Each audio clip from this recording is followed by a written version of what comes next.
thank you everyone for bearing with us this morning. In this cafe, we're going to talk about attracting talent in 2024. So without further ado, let's meet our panelists. So most of you that have attended a cafe have probably seen my face before. So I am Lisa Brown, and I am the VP of Client Services here at HR Collaborative, and I'll be serving as your host today. Joining us for today's conversation is Raya Wakefield. She's the Talent Acquisition Manager at Avon Protection and an HRC alum. Raya is a results-driven TA manager with more than 5 years of experience. She has a proven track record of streamlining processes and significantly improving the quality of applicants. With strong organizational and leadership skills, Raya is passionate about building relationships and ensuring a positive candidate experience. And then please welcome Nichole Konyndyk. She is the Director of Human Resources at Natural Choice Foods and also an HRC alum. So glad to see this wonderful community. As a Director of HR for Natural Choice Foods, Nichole is committed to nurturing talent, promoting employee well-being, and ensuring the human element remains at the heart of organizational success. Through strategic initiatives and people-centric mindset, she's helping shape workplace culture where every team member can thrive and contribute to company goals. So at this time, I'm going to turn the conversation over to the panel. So I'm going to start, Raya, I think I'm going to start by throwing some questions your way. So with, talking talent trends for 2024, of course, you're right at the thick of it. You're out there looking for talent. So what are some of the top recruiting trends and tactics that you're seeing for this year?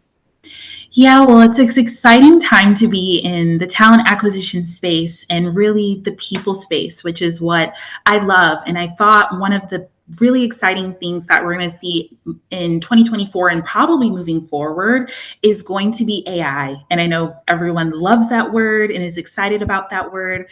But I kind of wanted to talk through some ideation on how to leverage that in your talent acquisition efforts, while also benefiting your team and helping to streamline processes, decreasing burnout and things of that nature. So that's one of the first thing I really wanted to talk about was AI and what tools are available to you that can be found within your ATS systems and how really to use AI efficiently within the space while also remaining compliant, because as we know, that's very important in our world too.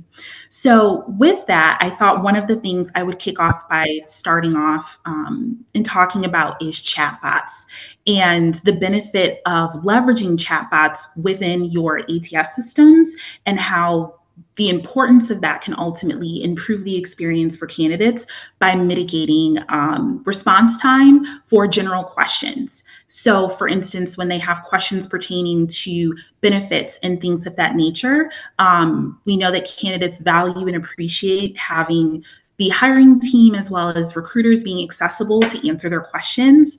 And by implementing tools such as AI within response times on your career pages, it actually improves the candidate experience. Another AI tool that I think is going to be really exciting as we continue to move into 2024 that you'll see a lot of ATS systems embracing if you don't already have it a part of your current ATS systems is the AI tool that partners with job descriptions. And so this is one of my favorite new AI tools because what essentially it does is AI helps develop the job descriptions as a baseline standpoint for any job you're looking to hire for. What else I'm seeing within this space is AI's ability to start to look at job descriptions and pull out words that are not inclusive or inviting for everyone to apply. And this is important as we see organizations embrace DEI and doing these small things and leveraging tools within the AI space can really help improve expanding your candidate pool. Also in relation to, really improving the quality of candidates and streamlining time to hire, which we know is always the goal to keep hiring managers happy and ultimately the staff so they're not as overwhelmed from a workload. So that's one of the things that I wanted to talk to that we'll see moving forward in 2024 is really the use of AI and candidates' appreciation for that, as well as your internal teams. Another thing that I'm personally super excited about, and I think that's really important to incorporate in the process, is a white glove, transparent experience for candidates. Recent data has kind of indicated that 70% of candidates are more likely to join organizations that are immensely transparent.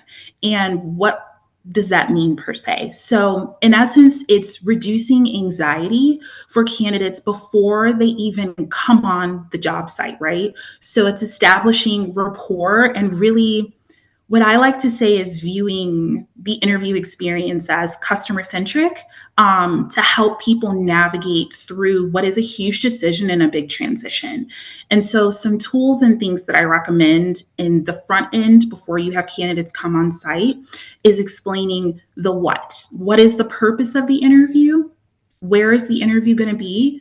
With whom am I meeting? So that could mean something as exciting as sending pictures and videos of your team and talking about the people that they'll be engaging with and what they like about working within an organization. And then also what can they expect out of the process, right? A lot of times I think it can be perceived that candidates are really fortunate to come into our environment, but we're also their hosts too. And I think really doing a good job of providing that customer-centric, humanistic perspective and experience for candidates is going to be really huge moving forward and can honestly be a key differentiator in why someone chooses to join an organization. Yeah, I think that's really important is, making them feel welcome from, the onset, their first impression of the organization. And Nichole, I'd love to hear from you, from, an employer. What, are you doing to really enhance or really make a good impression on that candidate from your first interaction? Yeah, so it's about some of that customer centric, that candidate experience, and having that communication, that meaningful communication too, when you do have the opportunity to get a hold of someone, is so important. And leveraging the technology, as Raya was saying, to do that. And while we don't have a lot of the AI tools yet, a lot of applicant tracking systems have even text messaging functions. So the ability to text with candidates too, and reach more candidates in that way, so that you can phone, you can email, and you can text.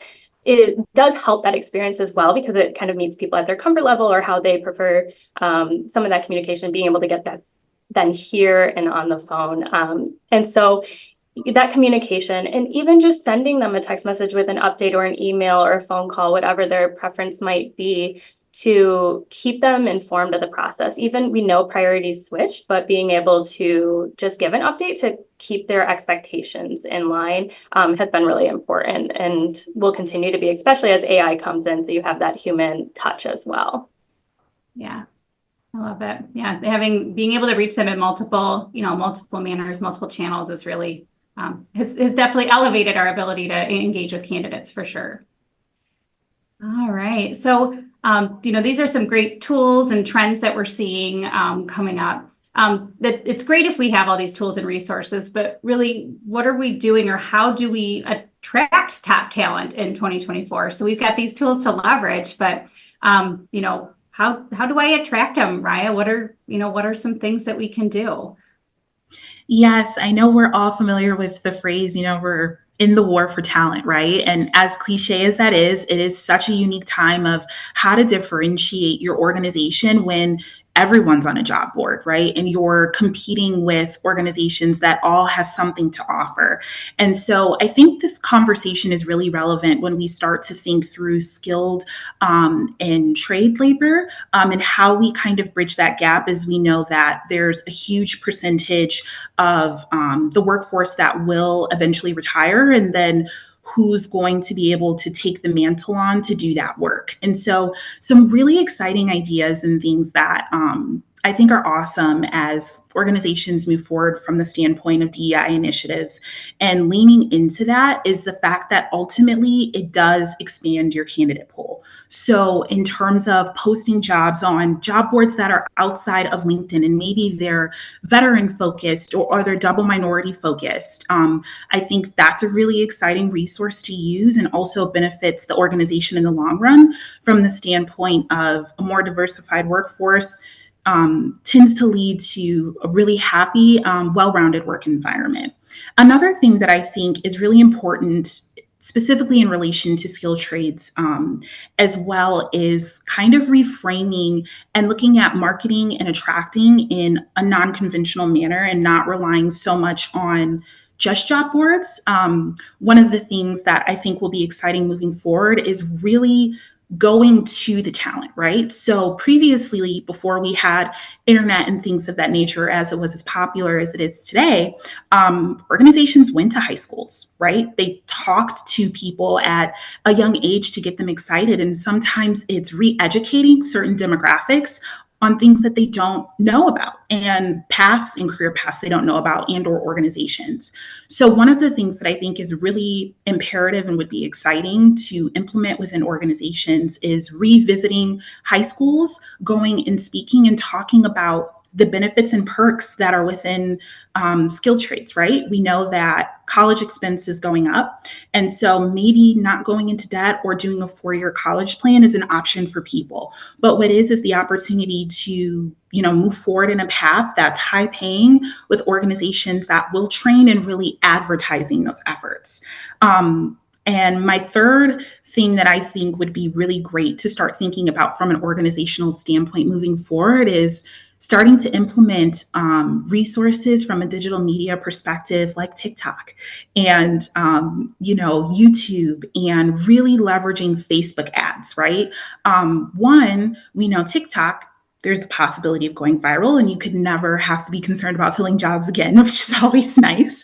But it also kind of expands your brand and creates the ability for you to highlight things from a personal perspective of your staff, of what it is that you offer, right? We've got great benefits. We've got really great training. Our key differentiator is our people.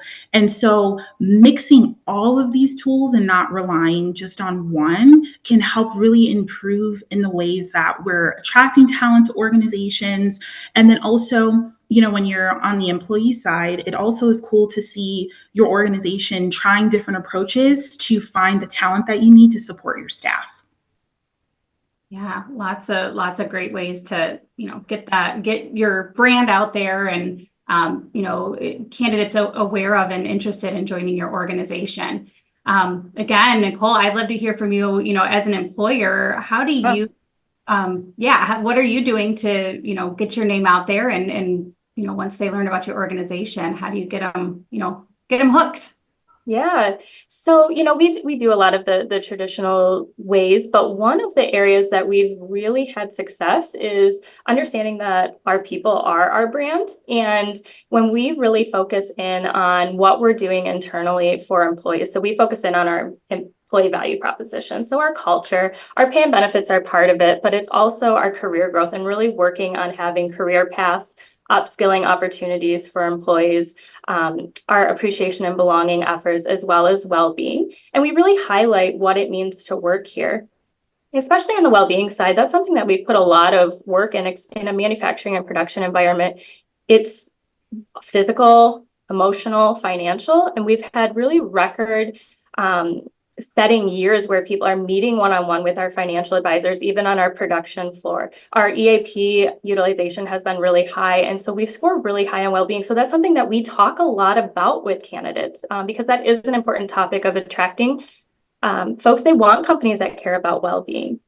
And on our production floor last year, we put in a flex time off policy. So a lot of the benefits that people are looking for is some of that flexibility to handle life as it comes up. It's really hard in an hourly role. And so we give 40 hours of kind of that life happens time. And we've had huge success from that. And so we get really good feedback and really good engagement scores on our well-being. And so that is something that our employees are really proud of, and they talk about, and they become that brand for who we are as an employer. And we had 26 hires last year in just referrals alone. So building that internal brand where folks are really happy to be here and what we offer them above pay and benefits that they're going out and they're telling other people. And we've had really good success building our brand that way as well. I love that. It's really caring for the whole person, right? It's more than just a paycheck to them. And I love how you say, our people are our brand, because they're an extension of the organization and really, the reason you exist. Yeah. Love that. So, you talked about employer branding and what we, as an organization have to offer our people. Raya, I think you had talked a little bit about, in the interview process, getting candidates to know your organization and to, be interested and want to have that conversation with you. How important do you feel it is to have an authentic external and internal brand, having it really ring true to your organization? Yeah, it's so important. In talking to candidates, as often as I do, I'm starting to get this feedback that really is the key differentiator. Does what you're telling me on the front end match what I'm experiencing and what candidates are speaking to through the interview process? And the more that we can ensure that the process is authentic and that our internal employees are benefiting from the things we're doing to attract external employees, I think overall it makes a difference and really truly makes someone want to join your organization. Wonderful. Yeah, I love it. And I think, there's so many opportunities or ways that you can give them a positive experience and give them, a true feeling for what it would be like for them to join the organization. Mm-hmm. I love that the chat is blowing up. I love everybody's comments in there. There's a quick question. I know we're just about time to go to our breakouts, but there is just a curious question about accomplishing. It says, I'm curious what your thoughts are on how to accomplish that when marketing may not be receptive to doing TikTok or other more, recent social media. And then of course, HR, the sensitivity of HR, topics and the people topics on social media. Is there, when you're working with organizations, do you find that they're receptive, or is there some, some pushback, or do you have to make a business case for why putting that your HR topics, job postings on TikTok is a good plan? Absolutely, there's pushback when it comes to TikTok. And sometimes it's a matter of even easing into something that's as large as that platform. Maybe you start off just making videos that you post on your websites, right? That are talking and highlighting and have some of the same structure as a TikTok video. And you post that within blogs that then create SEO optimization when people are Googling and asking relevant questions pertaining to brands and what they can offer. It can increase traffic. I think a lot of times too, one thing that I'm a firm believer in, data doesn't lie. And so this study was actually done by the Harvard Review in relation to the importance of incorporating different types of mediums to attract talent, because unfortunately we're just living in a world where posting on LinkedIn, and I like to say posting and praying, it's not as effective as it used to be because now everyone's doing it.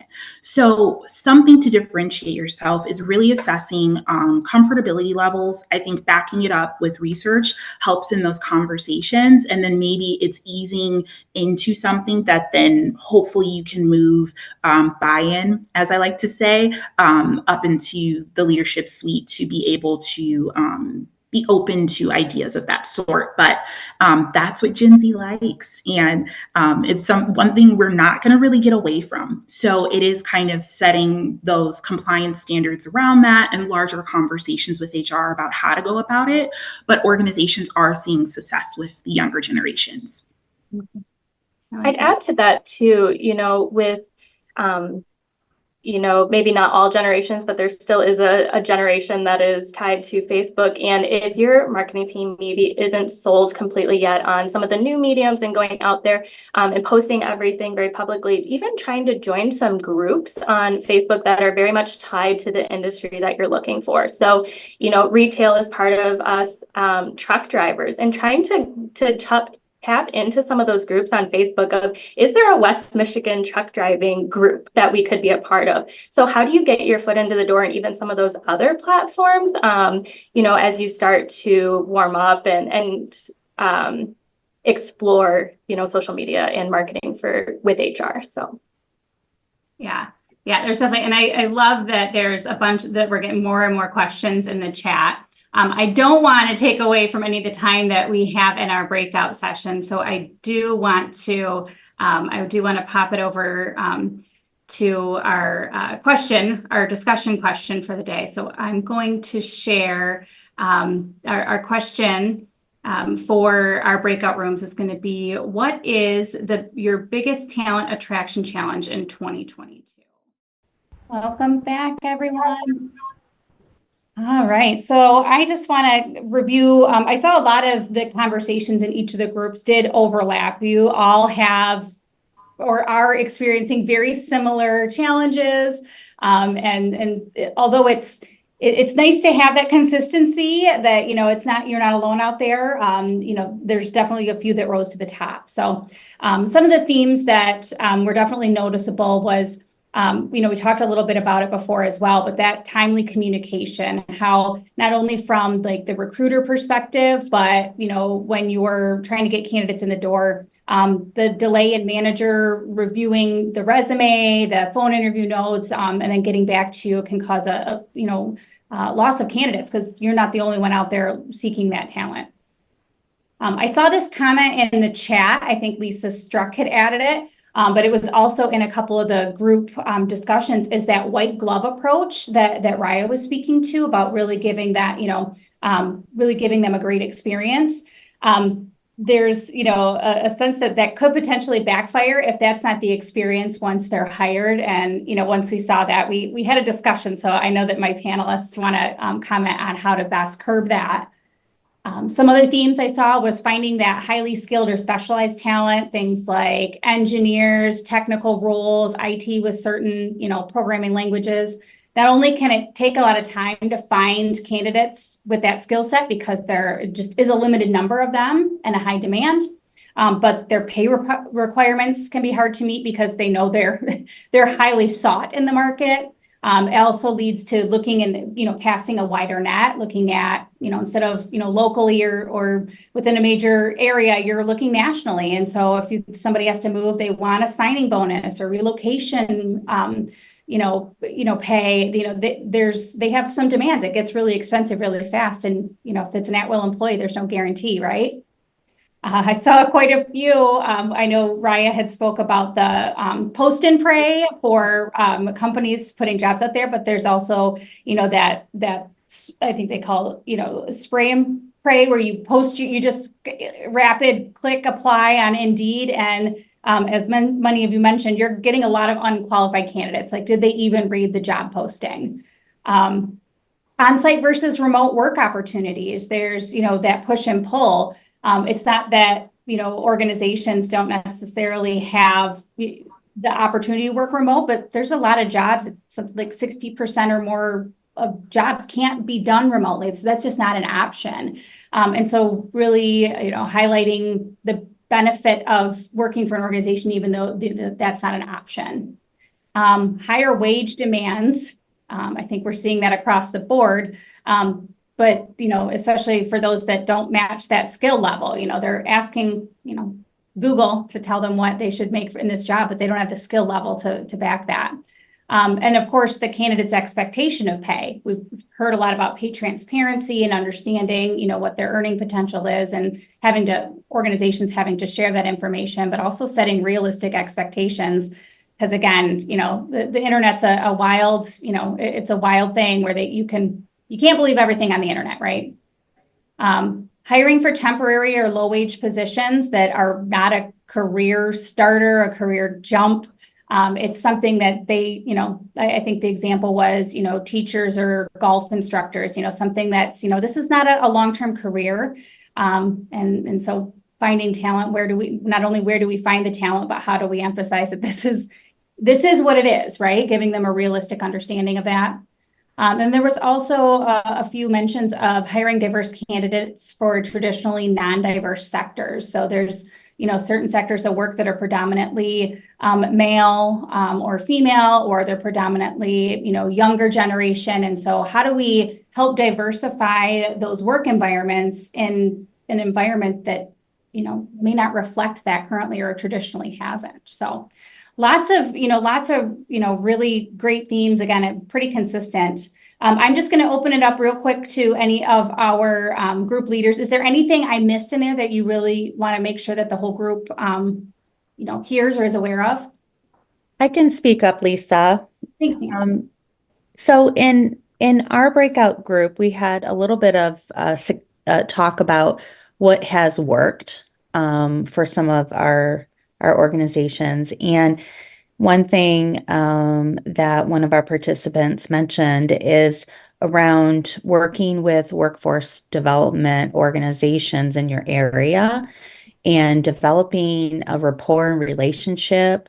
A couple that they had reached out to is Gerald R. Ford Job Corps, as well as the Michigan Works in their area, and doing lunch and learns and really getting out early and meeting those early careerists before they're even making decisions on what field to get into, so that you're introducing your organization and you're making an impression early on.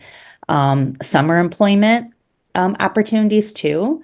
Having your employees be able to get jobs for their kids can be a real selling point and be a value prop for the company as well. Because, if you're a parent like me, I remember wanting my kids to have a job in the summer.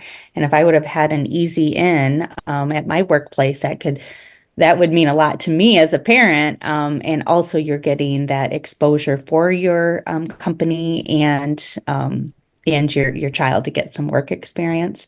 And then the internships, doing those summer internship programs when kids are, off for summer break and they can get in and get exposed to your organization. So I thought those were some really good ideas that came out of our group. Yeah. I would add from our group, one of the conversations were around getting those, especially for manufacturing technical, those niche skill positions, highly skilled positions, is making sure supervisors, frontline people, those experts are involved in the screening process and really able to assess the candidate, kind of work through that matching of skill level versus expectation, and really making sure that they're vetting the skill set needed and the experience that the candidate is stating that they have, and really being able to dig into that. So having those internal experts involved has been helpful for groups. Makes a lot of sense, right, Raya? I mean, Yep. Raya, you've been doing this a long time, but if somebody asked you an example of like a programming language or technical, you couldn't assess for that. Yeah. Not speak to that at all. No, it's great to include those subject matter experts. That's wonderful. Love it. That is a great solution. Anybody else? Jamie, I saw you perk up, but. I know, I was getting twitchy, sorry. Go for it. Piggybacking off of Nancy a little bit too, this wasn't from our group, but Kent ISD has a new workforce development initiative. So I'm just throwing that out there as an additional resource for that early, high school level. That would definitely, whether, and a lot of those kids do go on to 4-year, a lot of them go into skilled trades, a lot of them go to all of those. So another resource for you there. Send me a message if you want an introduction or want to know where to find it. We got some great examples in our group of how AI is helping streamline and literally saving hours from a process perspective.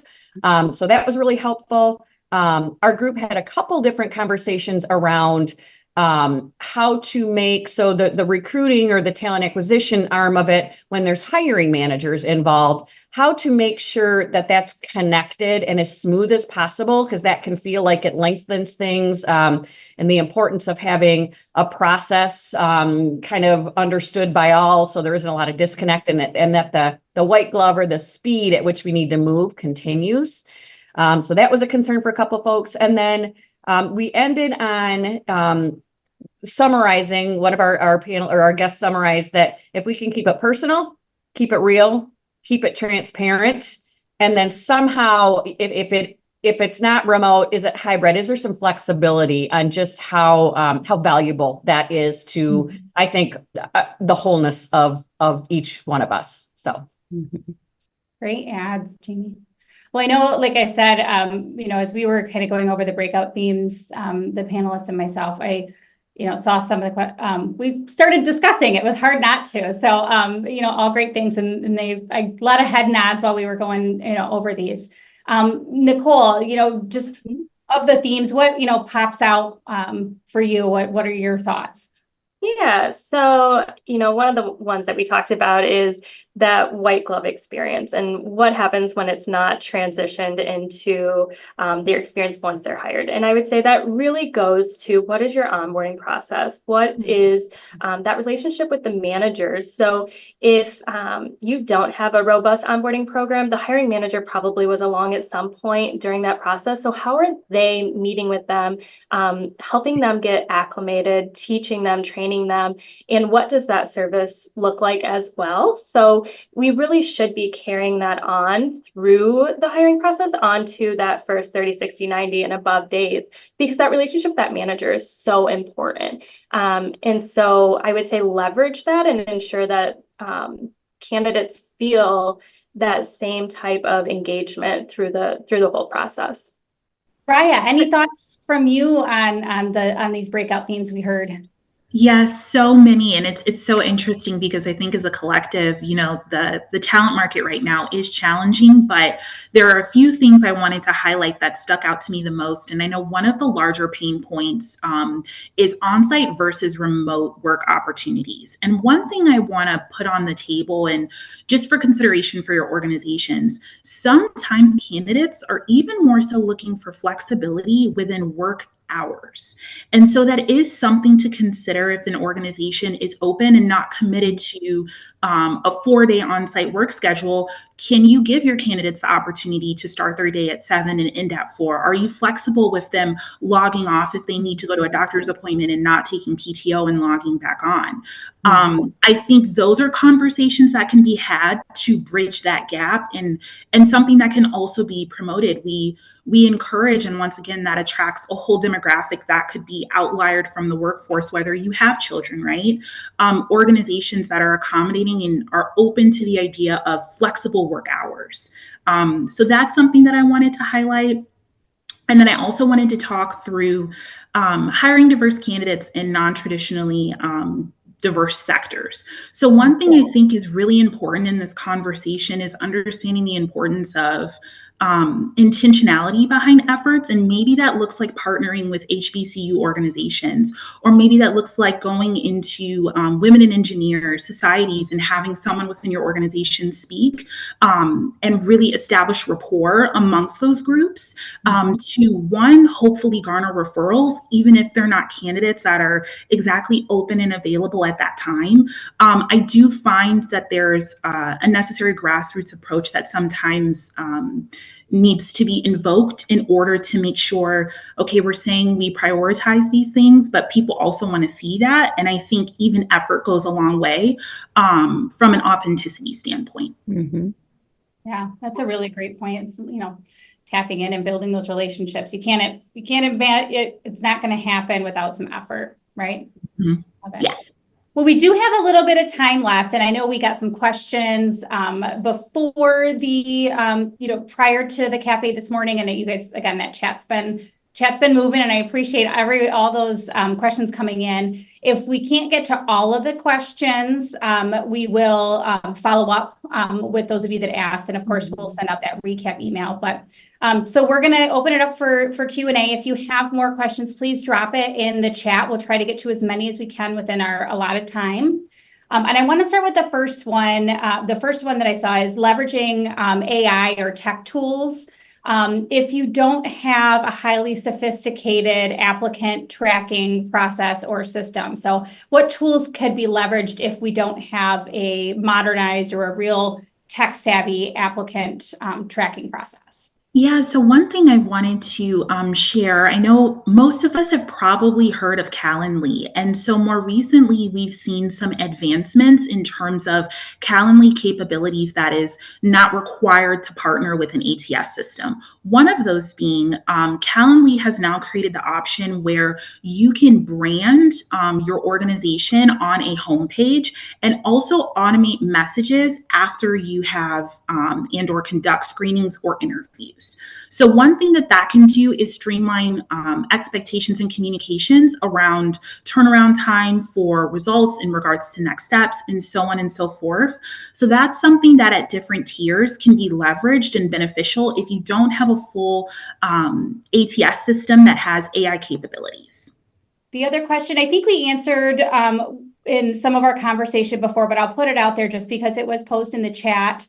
It was around leveraging different social media channels such as TikTok, Instagram, those that are, relatively newer. I'm kind of aging myself here, but those that maybe, some in older generations or those leading companies may not be as familiar with. Kind of curious, the question was, curious about your thoughts on how to accomplish leveraging those platforms when marketing or leadership may not be receptive of these more trendy or highly visible social media channels. Absolutely. I think, this is such a hard conversation because there is a lot of education around really emphasizing the importance of incorporating the brands and these new tools, because ultimately sometimes I think it's a matter of emphasizing and leveraging your ATS data that you do have in relation to helping to guide these conversations. So that means that when we boost or increase our resources from a marketing standpoint, we see a return on investment this way, which then helps our bottom line. Sometimes it helps to really have those conversations in a data-centric standpoint, and understanding your talent acquisition data, I think, is really important from that perspective, and the willingness to be supportive of moving towards new platforms that could benefit the organization and widen the pool. I would add to, starting with the why, helping understand the demographic that you're going after and using that data to paint the picture of why it's important to go on to different social networks, because maybe that is truly how that demographic is finding jobs. So how can you help paint that picture with your leadership team or your marketing team to show the benefits of it, because everyone knows it's really hard to recruit talent. They're not just knocking on our doors. And so it might just be more education and the why behind it to help baby step them there. Greg, I don't want to steal your thunder, but Greg had also mentioned, and he leads our marketing here, and he had indicated that marketing is typically a metrics-driven department. They want to see the return on the efforts that they're putting in, and if your department or whoever is responsible for posting on these social media channels don't know how to analyze the data and the metrics and do the analytics side of it, it's really hard to make a business case for it if you don't have the data to back it up. So being able to track kind of what is working, but of course, to both of your points, knowing who you're trying to attract and what the benefit of using that is, you probably have an initial indicator. But all right, so some great questions. One that had one that they dropped in the chat was a member indicated they're having issues attracting and retaining entry-level talent or entry-level roles when candidates can go across the street and make the same amount of money or more and have less responsibility. How would you recommend what can they do to still be attract the talent and retain the talent that has other options? Yeah, so one thing I think of is if you can't compete on the pay side, what is it that sets you apart? And that could be purpose, and we shouldn't. Purpose is still one of the leading ways employees are looking to get connected with a company. And so why are you there? Why don't you leave to go find something higher paying? There's usually a reason why, and we're driven by purpose, the ability to grow, learn. Also talking to, I was actually just having this conversation with someone yesterday, where they look at that pay number and they don't understand the other benefits and everything that you offer and what that actually means. So they may leave for 50 cents someplace else, but they end up paying $100 more a week for benefits, and it's really not adding up. And so helping them understand their total pay and the different avenues of things that you offer, it will help some of that wanting to jump ship if you can really paint that picture of all of the benefits that you offer and how it might not be tied just to that hourly cost, but also just that learning and having opportunities for upskilling and talking about how you can grow in your career with you. Because we're going to have to do a lot of upskilling and reskilling in the next decade or two. So is this a place where they can continue to grow and learn? And have they seen that success that they can kind of follow and say, I know I could go make something more down the street elsewhere, but I also know that if I put in the time here, I'm going to be able to elevate through different levels and see different departments throughout the company because we're very interested in that growth, and I'll be able to make more in another year or so. So understanding some of those career paths and opportunities so that there are more opportunities for them internally as well, and they don't have to look externally. Yeah, that's a really great point. And Nancy, and I'll open it up if you have anything to add to that, but job fit is key. So understanding, where employees excel, what they enjoy doing, Right. creating that environment for them, really, engages them, and they really want to. If they enjoy their work, they're going to stay. It does. And, I think there's a number of pre-hire tools and assessments that can be leveraged that can help identify where a prospective employee's skills and interests will best align with your organizational positions, right? And getting those folks in the right types of roles can do so much for your retention overall, and internal movement and mobility to fill some of the vacancies. And so I know, we're working with organizations on how do you get that insight with your current team and know really what kind of skills you have already employed and how they can advance and grow within the organization, kind of, piggybacking on what Nichole was saying. So yeah, I think it's really important to look at it from that perspective as well. Helping them identify what they want to do when they grow up, even though they may be later in their career. We all still figuring out where are we going to, what do we really want to do with our. Sorry, Nichole, did you have something to add? Oh, I was going to say that I had recently read a study that is so interesting on the importance of feedback. And I'm sure a lot of you are having these conversations internally. The article discussed basically having one form of positive feedback a week equates to $1,000 extra from internal morale. So from that perspective, understanding the psychology of what your teams enjoy and appreciate. And it sounds like people want feedback. They want positive reinforcement and emphasis on that and what they're doing well to stay at their organizations. I'm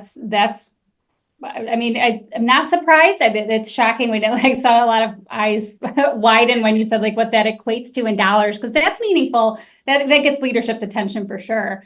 That communication really is key. I do want to ask one more question because this is one that's perfect for the panel we have today. Is what recruiting advice do our panelists have for those of us that are an HR of one? That's a great question. And I can kind of speak to that a little bit because I have been in that situation before. And one of the things that I think really, really, really helps is streamlining as much as you can using whatever tools you can. And sometimes we think these tools are very, very expensive, but even using something as simple as a Calendly, right, to automate your scheduling, to send response to candidates, it really does free up your time. I think earlier we talked to you a little bit about text messaging capabilities, and if that's something that your organization supports, so you can kind of connect with candidates a little bit faster than email, provide timely updates in a way that's short and succinct. I think that's something that's been really beneficial, is whatever you can automate, doing that to the best of your capabilities, and also being really transparent and authentic with the individuals you're interviewing with, what a timeline looks like. I can't say enough about that. A lot of times you hear, candidates be disgruntled, like, I never heard back, or nobody ever got back to me. And I think sometimes there's just a disconnect in terms of what type of communication should be expected in the interview process. And I think that goes back to the white glove candidate experience, and just being honest about, these are the parameters you can expect moving forward with us if you're interested in joining our organization. Yeah. So one piece that I might add, so for roles that maybe for us, it's in our production, right? We hire a lot of production. Our retention is good, but that still seems to be a position that we're consistently hiring for. And one thing that we did when we were in a growth spurt and really looking to add more members was to double book interviews. Because the time for recruiters is really limited and they get pulled in different directions. And when you have an interview not show up, and you have to go back to the drawing board and you lose that time and you lose that candidate, there's so many hours in a week. So what we found to be really successful was double booking them. And that way, if one didn't show up, you still had another one and you didn't lose that time. Or if both, you did a group interview and then just pulled them apart for a few minutes each individually for an interview. And that really helped us gain a lot of traction in a shorter amount of time, given that we had limited resources on our recruiting side as well. And one other thing, I know we're running short on time, but one other thing I do want to share with the group that we talked about is, so we talked about leveraging technology and tools and that they don't all have to be expensive, but there's also times where it's important to know what technology works, what technology works and what won't, given, the industry that you're in or the type of talent that you're looking for. Of course, we know that the younger generations tend to be more tech savvy. And older generations want to have more of that face-to-face conversation. So leveraging the tech tools that make sense for the positions you're hiring, when to use it, when not. And then, of course, depending on the industry you're in, some types of tech may be more appropriate than others. So there's technology for phone interviews to be done through a video so that you can send it out. They can apply through video to help cut down on some of that. Again, as Lisa was saying, it's very demographic, industry specific. Some will have great success with it, others may not. But it is another opportunity to help take some of that direct time for a HR department of one to look at some of those other tools as well. Well, thank you, everyone, for your questions and your participation this morning. Unfortunately, our time is already running low. So, of course, for those of you that would like to download a copy of our free compliance calendar, you can pull out your phone, scan that QR code, and go ahead and download that. It will help you stay ahead of, key deadlines and ensure compliance for the rest of this year. Hard to believe we're already, halfway through February. There's important filings for W-2s, at a glance of federal holidays, hopefully get you ready to schedule your year and ensure that you're remaining compliant. Next, we want to help you get ready to take your business to new heights. We want to share with you next event that will be an event we'll be participating in. This event is a must-attend for employers seeking to equip themselves with the tools and knowledge to thrive in the ever-evolving landscape of human resources, modern workforce technology, which we talked a bit about today, of course, employee benefits and retirement planning, so all the things around people. So be prepared to embark on an educational journey like no other as we dive into the latest trends, innovations, and market updates that are shaping the future of the industry. So we are going to be partnering with Highland, Innovia Wealth, and Paylocity. It is a free event, and registration is open until April 17th. Again, we're going to share today's cafe presentation and breakout room notes along with a video recap next week, so keep an eye out on your inbox. And of course, if you're interested in attending this event at the Pinnacle Center, it's on Wednesday, May 1st in the morning. So come join us to start off your day and talk about innovation, trends, technology that we're going to be experiencing or expecting in 2024. So with that, thank you everyone for being a part of today's Collaborative Cafe. Thank you so much to our panelists, Nichole and Raya. In the recap email, you will be able to connect with them on LinkedIn if you'd like to continue that conversation. But want to thank you both very much for coming and having this discussion with us and sharing your insights with the team.